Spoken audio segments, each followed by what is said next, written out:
I hope you guys are having an incredible spring. We have been in the rhythm of enjoying all that comes with spring, so hardening off plants that desperately needed to get outside, spending every non-rainy moment outside, enjoying fresh foods, and using the pizza oven. We've just been enjoying all things spring around here.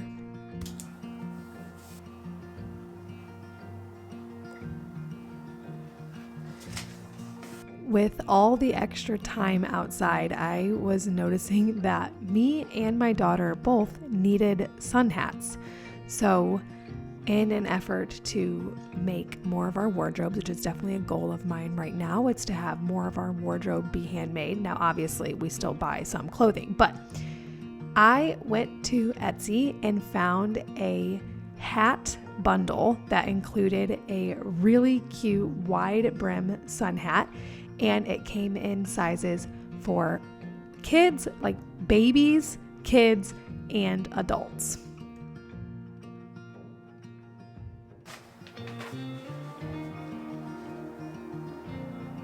Now, I should clarify that whenever I say a hat bundle, I mean a pattern bundle that included multiple types of patterns to make hats. I did not actually purchase a hat from Etsy. That being said, once I got my pattern downloaded and printed out, I got to work right away making hats for me and my daughter. I'm just showing me making mine, but hers was literally the exact same, just smaller. And I used, some of you guys might recognize this fabric if you have watched the channel for a long time. I used what I had left of this fabric, which I had made a dress in earlier this year. This is a really, really good scrap busting pattern. I'm definitely already planning to make it with a bunch of floral scraps in sort of like a patchwork fashion. And it was a really, really quick make. Once I sat down, like when I got the dedicated time, it really only took a couple hours to whip out hats for me and her. So I could see this pattern becoming one that we make over and over for different seasons because it's so fun. Whenever I post a video of a sewing project, which is pretty often, I sew a lot these days, I always receive comments saying, I wish I knew how to sew. How do I learn how to sew? And to that, I would say, for one, I would really consider myself a beginner. I basically started sewing consistently this year. Now, that is not to say I didn't know how to thread a machine, and I knew how to sew very basic things like curtains and pillowcases and such, but I had never made a garment until, I guess, maybe like last November. So I am really, honestly, quite new to this. And the one thing that I have found through learning how to sew is, well, I guess I have found two things. One, if you use an indie sewing pattern, meaning a pattern from a small business, I feature a lot of them here on this channel. The instructions are so clear and it basically teaches you how to sew. So I recommend starting there. And two, I have learned that sewing is actually shockingly simple. It's eye-opening in the sense that you realize how many seams and techniques it takes to make a garment. But as far as actually putting a garment together, they are for the most part just straight stitches or, curved stitches that are really, really easy to do. And if you take it slow and embrace your seam ripper, you can make a lot of beautiful garments, even if you wouldn't consider yourself an experienced sewer, which I do not consider myself that.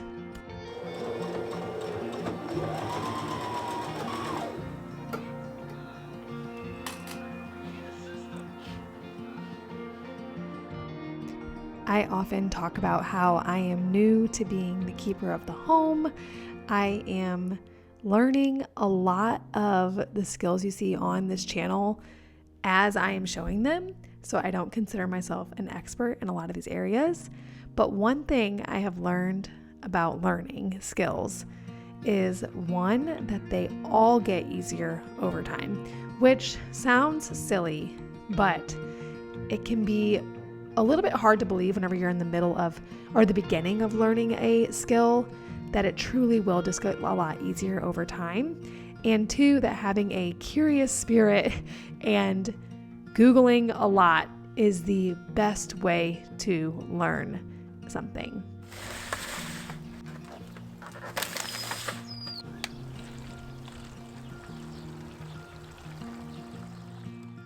In our kitchen this week, we had a lot of our staples going. We did pizza on the pizza oven when friends came over and some really yummy cuts of beef, but I wanted to show you guys a new recipe to us. So actually 2 new recipes, but the first one is barbecue chicken bowls. So I had never made this, but we had some chicken breast in the deep freezer that I wanted to use. And so we put it in the Instant Pot with some barbecue sauce and some seasonings and cooked it. And then you were seeing the second day of this because it made a lot of really yummy reheatable leftovers, which is a total win in my book. But I took the chicken and served it over a bed of rice with some red onion, some fresh cabbage, some avocado, and a squeeze of lime. And then I topped it with more barbecue sauce, and it was so yummy. This is definitely a meal that's going to make it into our regular rotation.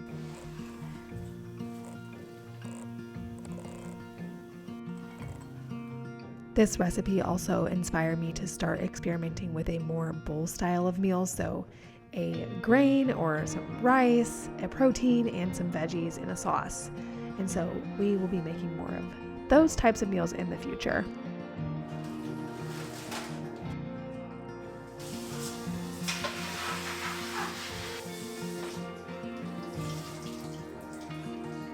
I had mentioned earlier that friends came over for pizza this week, and while I chose not to record that, I made a salad ahead of time and wanted to show you guys that because it's a new recipe for me.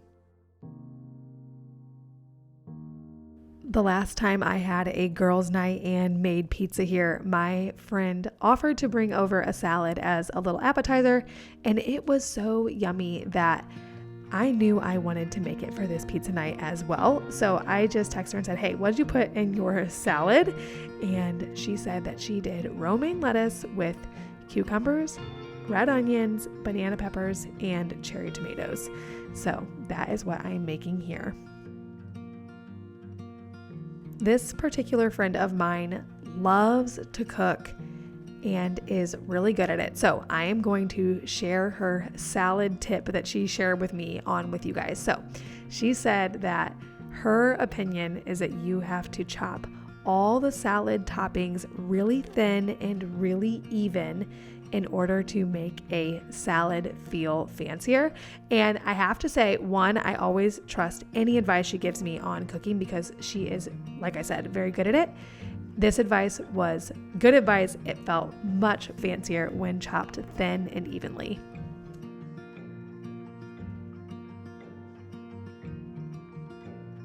She also texted me the recipe that she used for the dressing. So I will pass it along with you guys as well. We are doing equal parts olive oil and balsamic vinegar. We both love the balsamic vinegar from Costco. It is so yummy. Add in a squirt of Dijon mustard, mince a clove of garlic, and then you can use dried oregano or fresh oregano. We had fresh oregano outside already, so I obviously chose fresh, and then salt and pepper, and then after that you can just shake it all up and you have a salad and a dressing.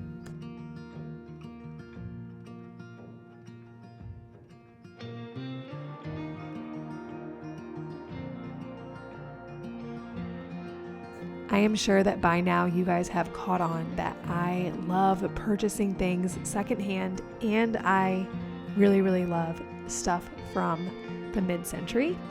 So whenever this light fixture came up on Facebook Marketplace, I instantly grabbed it because I had been looking for a light fixture for this spot for a long time, and I really wanted to be able to buy it secondhand. I didn't want to order something and nothing was coming up. And then I saw this really awesome counterweight saucer light fixture, and it's just perfect. And so I wanted to share it with you guys.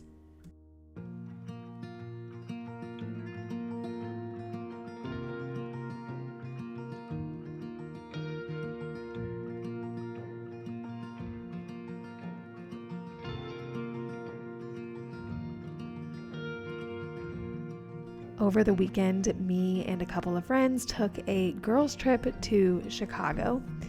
I had a wonderful time, and I always find trips to any city so inspiring because I love looking at buildings and architecture. And it was just really a lot of fun to be outside, hang out with some friends, eat some really, really good food, see some amazing pieces by Frank Lloyd Wright, shop at new fabric stores. We had an awesome time. And while we were there, we went to the Starbucks Reserve Roastery. I don't really know what the difference is. It's just like a really huge Starbucks. I'm sure that's one of you guys will know like what technically makes it different. But on my end, it felt like a very huge luxury Starbucks.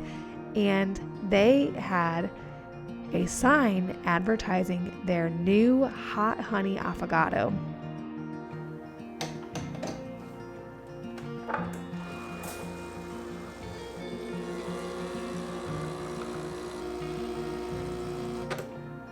I did not ask if the Starbucks Reserve had dairy-free ice cream. I just assumed they did not. So I, of course, made immediate plans to make my own hot honey affogato whenever I got home. Me and my husband love using hot honey in savory dishes, but I had never thought of using it in a sweet dish, and I love making an affogato. This was so yummy. As always, I hope this video was inspiring to you. I'll see you guys next week here on Our Sweet Sunny Days.